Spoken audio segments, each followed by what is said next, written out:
The new Lincoln Navigator is, without question, one of the most significantly improved vehicles that'll launch this year. The 2018 model year overhaul takes the Navigator from worst to first, cementing its place as not only the flagship for the Lincoln brand, but maybe even the best three-row luxury SUV money can buy, full stop.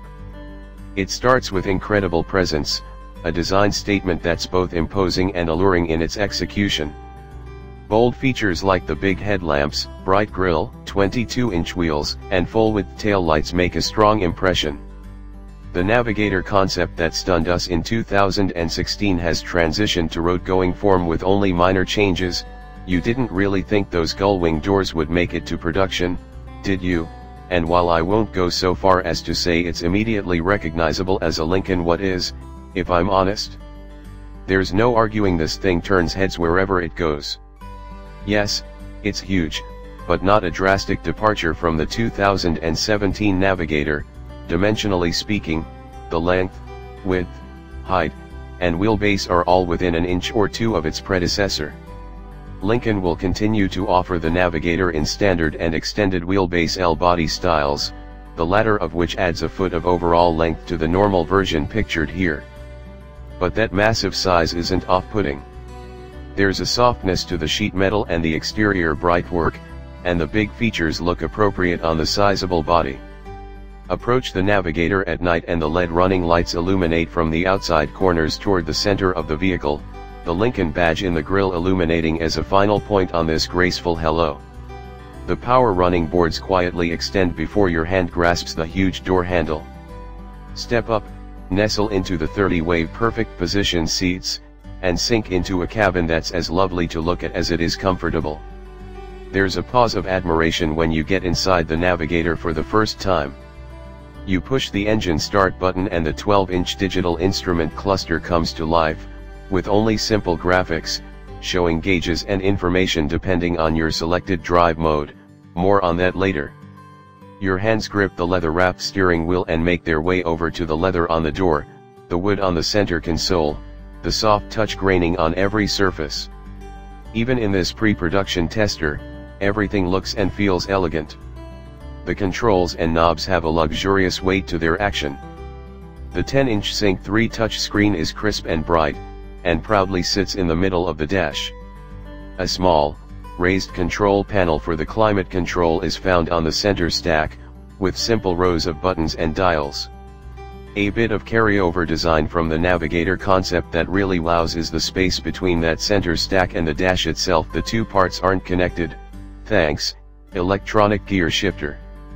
This frees up a tremendous storage space between the driver and passenger footwells, not to mention the already generous accommodations found within the cup holders and cubbies in the console between the front chairs. This is an incredibly spacious interior, so much, in fact, that I find myself having to reach a bit to access the right side of the touchscreen, or the sunroof controls overhead. But that means every single passenger has plenty of personal space. Driver and front passenger have ample head and shoulder room. The front seats are supportive and comfortable, with heating, cooling, and massage built in, though I'm not sold on that perfect position branding. I often find it hard to get the seats just right. Endless adjustability might be too much of a good thing, in this case. Still, the forward thrones are far nicer than what you'll find in a Cadillac Escalade or even a Mercedes GLS. Passengers in the second row are treated to ample legroom, even in this standard wheelbase model. Your kids will appreciate the standard captain's chairs with a center console in the middle, though you can also option the Navigator with a pass-through to the third row, or a 40/20/40 bench. No matter the choice, the second row seats slide, tilt, and fold electronically, making third row access a cinch. Speaking of which, the way back bench is very accommodating, much more so than the Escalade, thanks largely to the better packaging of the Navigator's independent rear suspension design, compared to the old-school live axle of GM's SUVs. In no way is the Lincoln's third row a penalty box, and just like the chairs in front of it, the back bench can be folded into the floor with the touch of a button.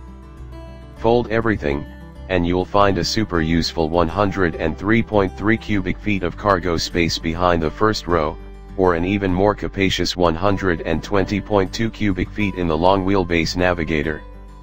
The new aluminum-intensive body structure means the Navigator is about 200 pounds lighter than its predecessor.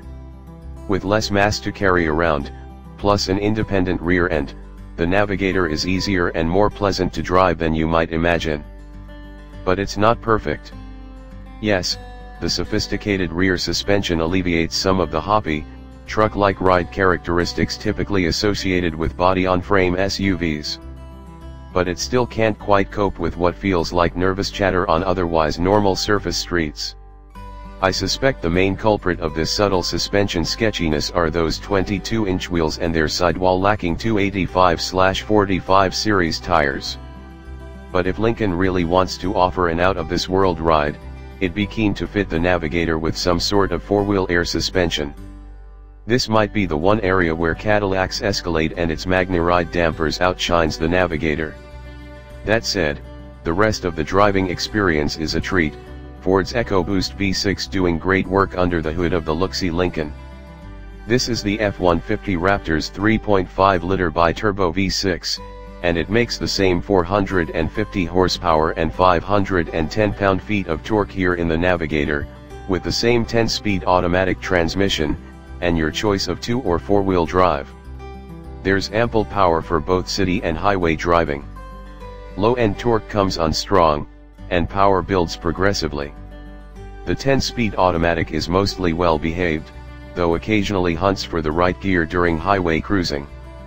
Given the Navigator's size and power, fuel economy isn't anything to write home about, but EPA ratings of 16 miles per gallon city, 22 mpg highway, and 18 mpg combined are average for the class.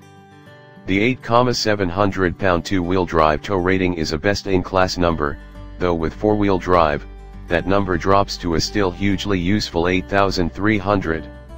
Lincoln equips the Navigator with a number of drive modes, including a conserve eco-friendly mode and an excite dynamic tune, in addition to the default normal setting and a 4x4 friendly mode good for bad weather or muddy situations, not that anyone will ever actually take one of these off-road. The differences between these modes are largely imperceptible. Excite might offer a bit more punch off the line, but it's no huge leap over the already hefty power delivery exhibited by normal. In all cases, the Navigator drives as it should. Steering feel has a nice weight, but is relatively vague in communication. Braking feel is solid. Roll and pitch are nicely dialed in. The Navigator doesn't handle like a sports car, but won't fall all over itself in a turn. Comparatively speaking, I'll say the Lincoln is ever so slightly nicer to drive than the Escalade.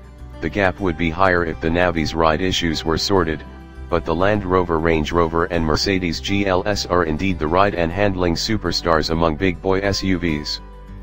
Pricing runs the gamut of the full-size luxury SUV set, the Navigator starting as low as $72,055 for a short wheelbase Premier, or as high as $93,705 for the Hizoot Black Label, before options.